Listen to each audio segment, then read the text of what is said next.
YouTube, man? It's your boy Kales, and we're back with another video.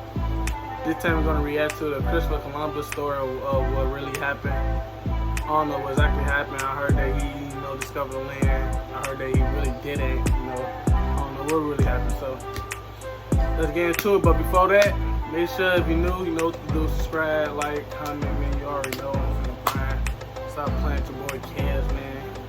Gotta give him hell. Children in the United States learned that Christopher Columbus discovered America in 1492. No, he didn't. But since there were already millions of people living on the American continents when he arrived, what is Columbus's real importance in history? This video will show what really happened during his voyages between two worlds and how they helped shape the world we know today. In 1451, Columbus was born in the Republic of Genoa. There he began his sailing career, but in 1477 he was hired as a merchant mariner for King John II of Portugal. Portugal was gaining power on the seas, colonizing Atlantic islands and establishing trade with African kingdoms. By the 1480s, they found out the Indian Ocean was on the other side of Africa. This discovery gave them a fast and cheap trade route to the rich goods of Asia.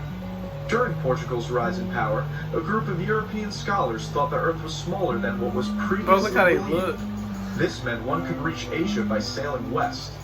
Because of the newly invented printing press, Columbus read about these recent theories and was enthralled with the idea of sailing west for riches. He tried to get funding for an expedition for Portugal, but King John didn't believe in the small Earth theory. He then tried in France, England, and Spain with no luck until 1492 when the Spanish sovereigns, Ferdinand and Isabella, decided to help fund 3 ships for a voyage.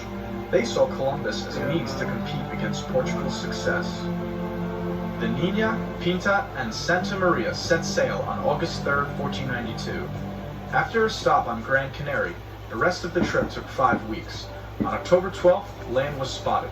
It was an island, and at dawn Columbus went ashore. Because he believed in the small Earth theory, Columbus thought he was near Japan. He called the natives of this island Indians because India was what many Europeans called Asia at the time, but the natives were really called the Taino. Man, they really used to wear shit like that. Between the two parties, but it was clear that the Taino did not possess the fabled riches of East Asia.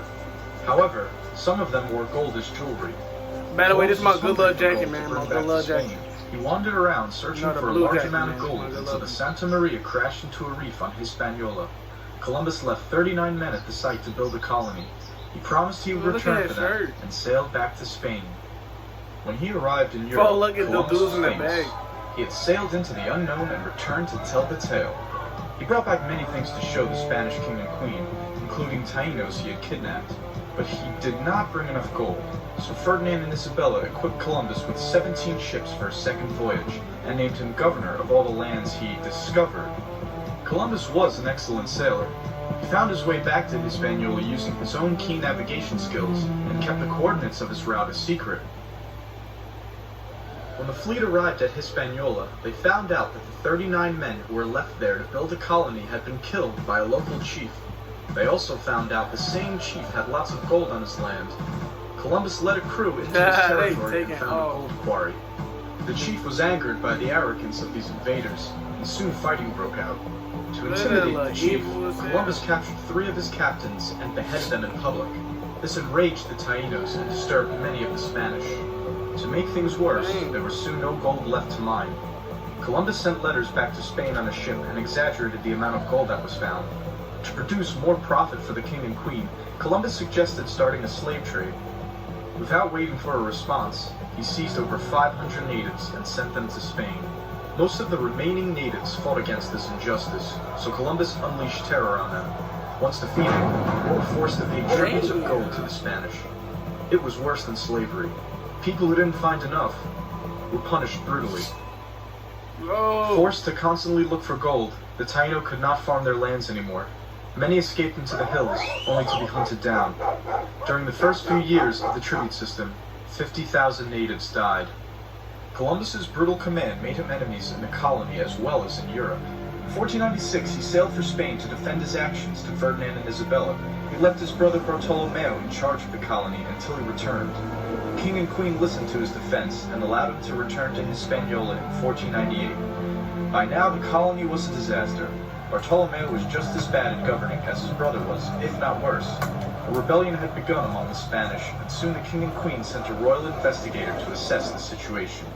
He put the Columbus brothers on trial. They were found guilty of numerous crimes against both the Spanish and the natives. The brothers were arrested and sent back to Spain. Christopher Columbus was no longer in charge of the New World. Now old and humbled, he was allowed one last voyage across the ocean, but he was not permitted to return to Hispaniola. He explored the Caribbean for 2 years before sailing back to Spain, where he died in 1506. We have learned that Columbus was ambitious, intelligent, and courageous, but he was no hero. His exploits in the colony were disasters for the native inhabitants, and their way of life was destroyed by his actions as governor. But his efforts led Europe to dominate the world through colonization and the expansion of kingdoms into empires. If Columbus did not succeed, someone else would have.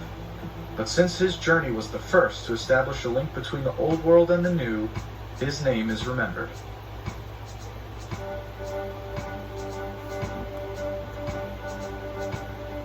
Then they own his ass. Some more, hero. None of that. They own his ass. Hey, look, man. That'll do for the video, man. Comment what y'all feel about that. Comment about what y'all feel about this video. Is this video interesting? Like, just comment, let me know, man. It's your boy Kels, man. Make sure to subscribe, like, comment. You already know to do. And I'm out.